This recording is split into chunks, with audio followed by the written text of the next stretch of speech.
Hey guys, Dean here, doing another video for ET Transport. Start off, just want to say thank you to everybody that commented, especially on that last video. Some of the comments were stellar, they were great. The guy that said you're flexing, hey dude, sorry, I was born that way.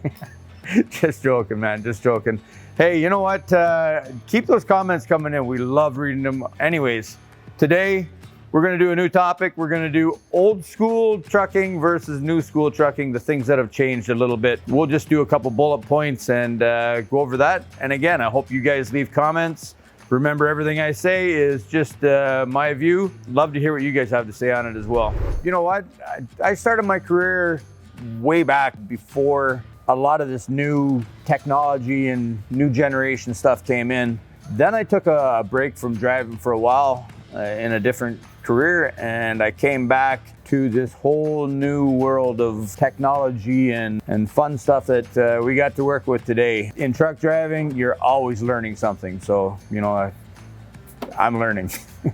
All right, first off, let's go through like maybe map books against GPS systems. GPS obviously so much more versatile. The map book, a lot more brain needed to be used when you're using it. You're looking in this giant book. You know, it was kind of a hit and miss where a GPS system is saying, hey, you know what, this thing is coming up. It's coming up in 500 meters. This thing just said there's a low bridge ahead. So you had to be on your wits a little bit. Obviously, taking your eyes off the road to try to read the map book, and definitely not as safe. I still miss it. I still miss doing it. Even in the cars, you know, we had the Pearlies and the map art and the stuff like that for getting around the cities. If I had to say a poll on which one I would say is better, the GPS system is a lot more efficient, a lot safer. They have most roads. Like, I mean, they actually tell you the low bridges. They tell you most things that you need to know while you're out on the road. Obviously, it's well worth the money spent when you're driving around in, you know, a giant vehicle. I would say if there's a downside to a GPS system, is my biggest complaint with GPS is a delayed response from the machine. GPS systems were really designed for people in cars. Sometimes there's that last minute, oh, you need to turn right, and you're looking at the road as you drive by it and say, hey, thanks, that's great, I'm glad you gave me that information. You know, if you take your eyes off that GPS, which, you know, is designed for that, we shouldn't have to look at it. You know, if you're listening to the directions, half the time the directions come in just a little bit late and you'll find yourself down some dandy streets.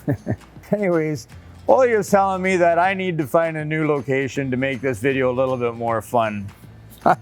God, it's like the worst GPS you've ever had to use before. I'll see you guys over there somewhere. All right, how's this spot? Paper logs versus e-logs. Oh my God, e-logs. I was dreading it, hated it. I love paper logs. Yeah, maybe they're a little bit less safe. You know what, I always prided myself on how nice and neat my lines were, and you know, how small I could write on those stupid little lines you had to put on there. You know what? I still want to use my paper logs, even though I'm using the e-logs. Paper logs, it was a lot more involved with it, and you had to really fine tune what you're doing as you go along. The e-log, there's no thought process behind it. My biggest thought process is trying to use the damn thing right. I ended up having to spend the night in Port Hope. It's about, I don't know, maybe an hour tops from my home base. Paper log, going home that night. E-log, pull over and enjoy your night in the truck. You know, it was 10 hours in the truck, 1 hour from home. So it's just one of those things that, you know, like back in the day of paper log, I could have easily bounced things around a little bit. There was a little bit more leeway. The nice thing about the e-log is exactly, you know, like, I mean, I don't have to remember what trailer I'm pulling. I don't know, I just get in the truck and drive. I punch in the couple of units that I'm using and I drive, and this thing does everything else for me. I don't have to do a recap. All I got to do is log in and log out for the most part. My complaint with it is I am constantly forgetting to either drop a trailer on the e-log or forget to take it off. So looks like I'm pulling that same skid around for days. You know, like, leave lots of comments for me, how to get around all these things. It's a good thing because it keeps drivers awake and aware. If I had to pick on those two, I'm still going paper. I love paper logs. It's I'm old school that way, and I guess I always will be, maybe until I get used to this little device, but paper logs all the way.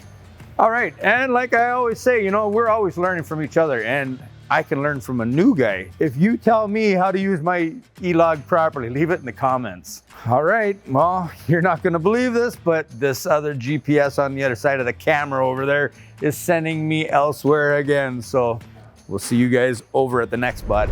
Look where the GPS took me this time. Is this good enough, Mr. GPS? All right, I got thumbs up. Emissions versus pre-emissions, DEF, OMG.